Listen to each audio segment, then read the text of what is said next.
Got bit closing the gate. If you hadn't done that. Could have been Maggie. It's wrong, but I trade any number of people for one of ours any day.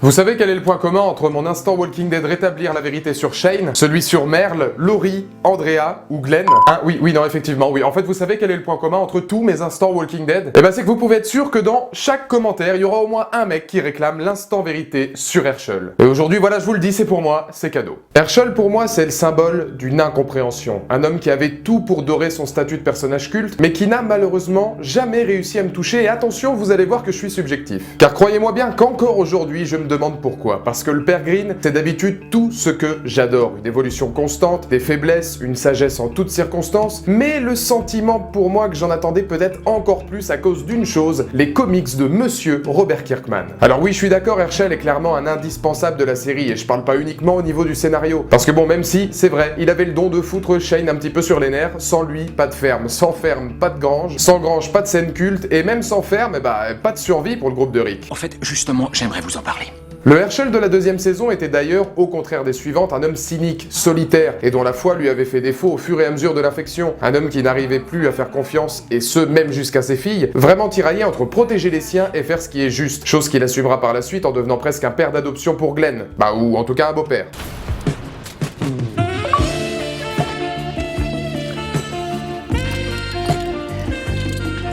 Alors oui, ces choix n'étaient certes pas les bons, ou en tout cas pas toujours les plus futés. Non, parce qu'effectivement, bon, passe encore le fait que si tu crois que c'est de la maladie, etc., tu peux les enfermer dans une grange, d'accord. Mais partons d'un point de vue logique, je suis pas sûr que si tu vois la personne dévorer environ 10 à 15 membres de ton entourage, lui donner un ibuprofène ou un efferalgan, je suis pas sûr que ça serve à grand chose, quoi. Tu peux essayer, ça tu peux, mais enfin voilà. Mais ils avaient un sens de par ses croyances, mais aussi par ses faiblesses. Herschel était de ceux dont le principal ennemi dormait en lui depuis toujours. Lutter contre ses dépendances, à l'alcool notamment, lutter contre sa volonté de rester seul envers et contre tous, voire même parfois lutter contre le bon sens, un Flash qui n'interviendra que par la force et la découverte de Sophia dans la grange.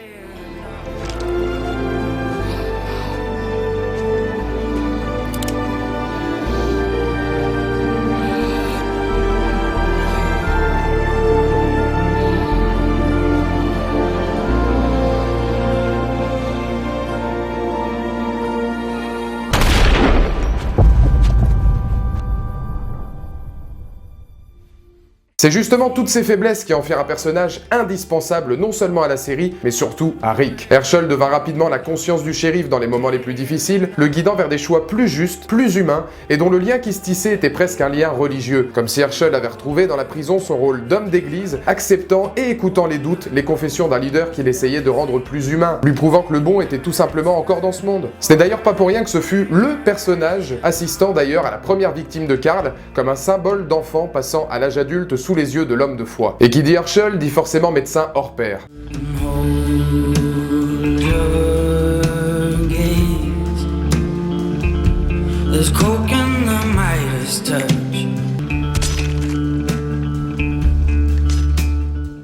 Mais aussi mort emblématique au cours d'une scène incroyable où, en seulement quelques minutes, son visage nous dit tout. Ses regards bienveillants, ses tentatives sincères de raisonner le gouverneur, il y avait dans ses yeux quelque chose de rassurant, d'authentique, quelque chose qui symbolisait typiquement se rétablir la vérité, le fait que non, ce n'était pas le menteur présumé par le gouverneur. Menteur.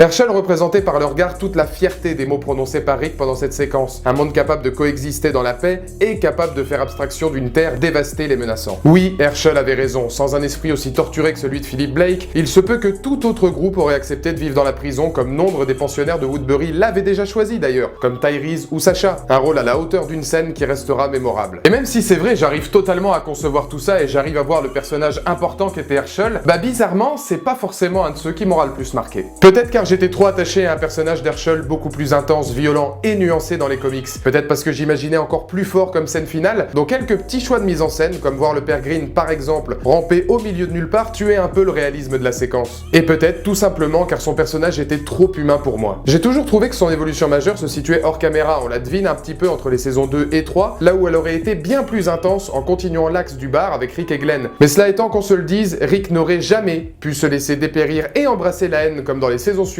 si Herschel avait survécu. Herschel, au final, c'est le symbole du calme au cœur de la tempête. Voilà donc ce que je pense, cette petite rétrospective sur Herschel. Comme vous avez pu le voir, je suis assez objectif. Je me rends compte que c'était un personnage très important dans la série, et je me rends compte que c'était un personnage finalement qui se donnait pour les autres, aussi bien en termes de jeu d'acteur, puisque le jeu d'Herschel était très sobre, très efficace, mais il permettait d'un autre côté à mettre en avant tous les personnages autour de lui, et aussi en matière de scénario, puisque sans Herschel, Glenn n'aurait jamais été le même. Sans Herschel, justement, Rick a complètement pété un câble, puisque Herschel finalement c'était un peu la balance de l'humanité dans Walking Dead, un petit peu comme Dale, mais encore plus fort je trouve, parce que lui c'était aussi l'homme de foi, il y avait quelque chose de très religieux derrière lui, et je pense que c'est un personnage qui, tout comme Dale là aussi, est mort pile au bon moment, d'une manière ultra emblématique, justement pour pouvoir faire évoluer d'autres personnages. Et vous dans les commentaires ci-dessous, n'hésitez pas à me donner votre point de vue, qu'est-ce que vous pensiez d'Herschel? D'ici là on se retrouve dans pas longtemps, dans 2-3 jours, pour une nouvelle vidéo du Cinematic Critic Universe, non, Critic Cinematic Universe. Et bien évidemment en fin de semaine pour une nouvelle critique de série télé, La Casa de Papel arrivera en mai, parce qu'on me la demande beaucoup, et là c'est une surprise.